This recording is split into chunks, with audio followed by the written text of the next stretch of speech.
Jika lu kerja dan menemukan lingkungan kerja lu toksik banget, mending resign aja deh dari sekarang. Awalan video aja udah gue suruh resign ya, saking bahayanya lingkungan toksik ini.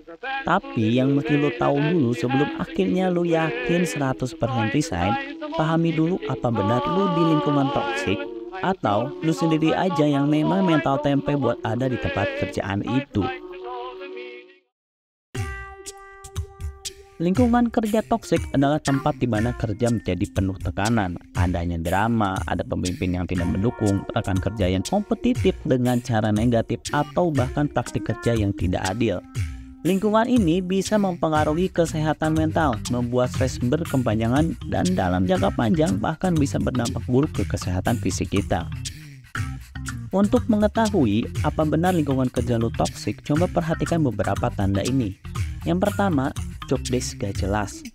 Ini yang paling sering terjadi di tempat kerja toksik. Di awal mungkin lu udah dapet job desk yang sesuai, tapi ketika lu udah resmi bergabung ke perusahaan tersebut, loh kok mulai ya terus nambah kerjaan yang di luar job desk. Ketidakjelasan soal job desk ini bikin karyawan makin bingung, stres, dan merasa enggak dihargai. Akibatnya, kinerja turun, banyak yang burn out, dan makin banyak yang pengen cabut dari tempat kerja karena gak kuat dengan suasananya. 2. Bos yang gak peduli kesejahteraan karyawan. Bos yang gak peduli sama kesejahteraan karyawan bikin lingkungan kerja yang toksik makin gak nyaman. Saat karyawan merasa kebutuhan dan kesejahteraan mereka diabaikan, mereka jadi cepat stres dan kehilangan motivasi untuk kerja. 3. Persaingan tidak sehat. Ketika rekan kerja lu jadi lebih fokus menjatuhkan lu atau mengedepankan diri sendiri daripada kerjasama demi tujuan tim, hati-hati, mungkin lu udah masuk ke lingkungan toksik. Ketika lu merasa tim lu kebanyakan carmuk dan bos lu nggak bisa bedain mana yang carmuk dan kerja, mending mulai pikir deh buat resign. 4. Kebanyakan loyalitas. Sebetulnya loyalitas kerja itu sah-sah aja, apalagi jika memang goal job desk lu belum terpenuhi. Tapi bagaimana jika setiap hari lu harus kerja overtime tanpa dibayar lebih padahal lu udah kerja keras banget? Menurut gua, ini adalah salah satu tanda lingkungan kerja lu toksik. Karena bos lu nggak bisa melihat bahwa dia butuh SDM lebih untuk menyelesaikan kerjaan lu agar lu nggak setiap hari overtime tanpa dibayar. Jadi pikir-pikir ulang lagi deh, yang sebenarnya lu lakuin ini loyalitas atau cuma perbudakan? 5. Banyak yang mengeluh. Ketika lu melihat banyak yang mengeluh dengan keluhan sama seperti yang lu rasakan, dan ternyata lu melihat keluhan ini terjadi di hampir seluruh divisi, fix, ini sudah toxic maksimal.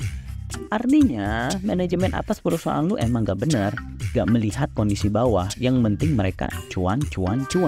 Apalagi ketika lu melihat perusahaan lu itu turnovernya tinggi banget, dan hal itu banyak terjadi pada level SPV ke bawah. Sedangkan level manajemen ke atas terlihat enjoy aja. Tapi sebelum buru-buru resign, ada beberapa hal yang perlu lu persiapkan. Yang pertama, dapat kerjaan baru. Baiknya lu dapat kerjaan baru sebelum lu ajuin resign. Tapi jika lu udah geram banget pengen keluar, mending. Yang kedua, evaluasi keuangan.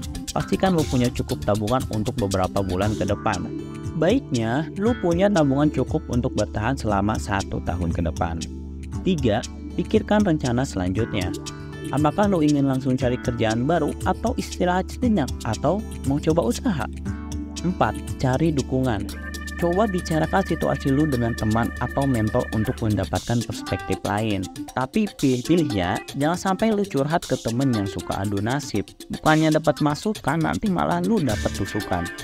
Dengan memikirkan matang-matang langkah lu ke depannya, resign bisa menjadi keputusan yang lebih bijak.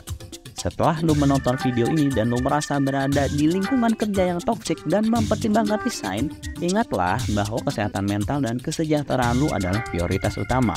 Kalau lu punya pengalaman kerja di lingkungan toksik, yuk share pengalaman lu dan keputusan apa yang akhirnya lu ambil di kolom komentar.